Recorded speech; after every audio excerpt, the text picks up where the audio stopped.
I was outside working earlier and I started thinking, because I'm in the sun, right? And of course I'm wearing a black shirt, so I'm like, sun, sun, go away, come back another day.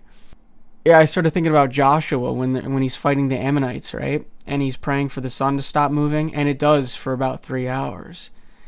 And this is going to sound crazy, but I'm going to do a little esoteric lore here, just because I had to get this out before I forgot about it. Um, yeah, that really did happen.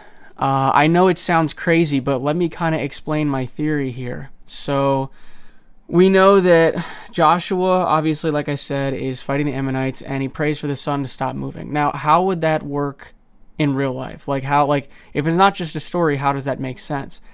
The earth must have been tidally locked for a couple hours, okay? So, how does that work? Now, number one, God can just do that because he's God, right? But I think there's a little bit more evidence in the past to show that God wanted us to see how he did it, right? So let me go back a little bit. Isn't it funny how all these traditions talk about Mars, right, being a destroyer god like Ares and I can't remember the one from Rome. Yeah, let me just look it up. I can always cut this out. Yeah, so it was Mars, the god of war, in Rome's myth. Yeah, it's funny how it's not just Rome either, right? It's Greek, it's Babylonian, it's Egyptian. They all talk about Mars being a destroyer god. So why is that important, right? Okay, so let's think about this for a second. You can fit every planet between Earth and the moon back to back, like end to end, and it still won't fucking touch the moon, right? Okay, so if the moon is that far away and we have tides from that, and granted, the moon is only the size of Australia in diameter, like roughly, like it might be slightly bigger, slightly smaller, I can't remember. But, it's that far away and it still has sway over our oceans, right? So imagine a planet three-fourths the size of Earth being much closer than it is today, right? And now we can start to see where these supposed myths might have had a lot more truth to them. Because, once again, you have something three-fourths the size of Earth, yeah, dude, that shit's gonna start pulling on literally everything. Literally everything. Like, you're gonna have, like, anytime, I could imagine, if I was in a culture back then, and I saw, a red planet that looked close, and all of a sudden earthquakes and shit start happening because of the pull of it, yeah, I'm going to start thinking that there's something up with this planet or whatever it was, whatever they thought it was back in the day. So my point is, there must have been a point where Mars or something must have got too close to Earth and literally fucking tidally locked it for 3 hours. Because we learn in the Old Testament that they had 360 days, right?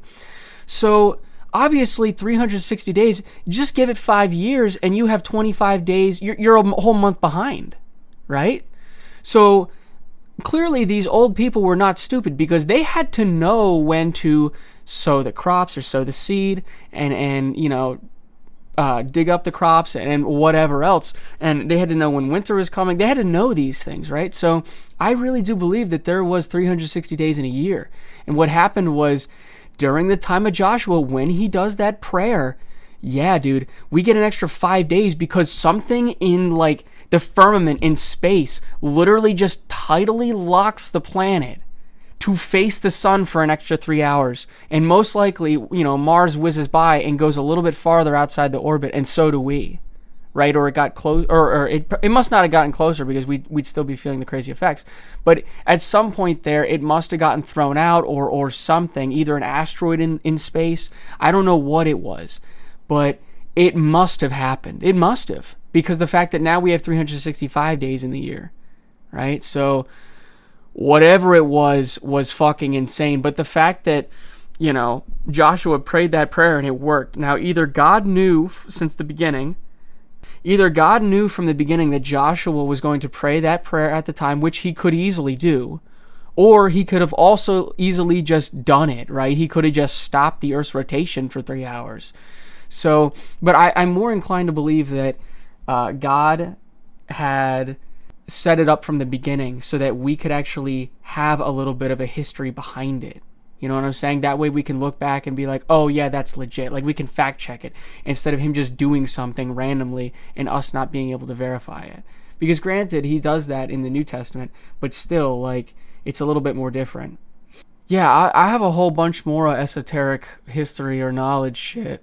Ooh, excuse my language, or excuse my voice. But, yeah, I think I'll start releasing more of these, like, theories and or ideas on how things actually work because, you know, these scientists are so egg-headed and so egotistical that they can't just let things be. They always have to, like, shoehorn in something, or they have to, like, you know, my idea is the greatest, because, like, they can't just be like, oh yeah, this idea doesn't work, right? They can't just, like, lay down their own ego, because it happens all the time. If you spend your entire life's work working on something and it doesn't work, yeah, you're going to feel like a failure. So you're going to try to prop up an idea that does not work, right? And, like, you know, sometimes I do that myself, right? I'm liable to that. But if it's something that's true and is important, sometimes you just have to lay it to the side, right? Because if it's not true, why would you let others down a road of untrueness just to save your ego, right? And a lot of these scientists can't do that. They can't come to the end of themselves. So yeah, hopefully that makes sense. I might have forgotten some stuff, but hopefully not. So see you later.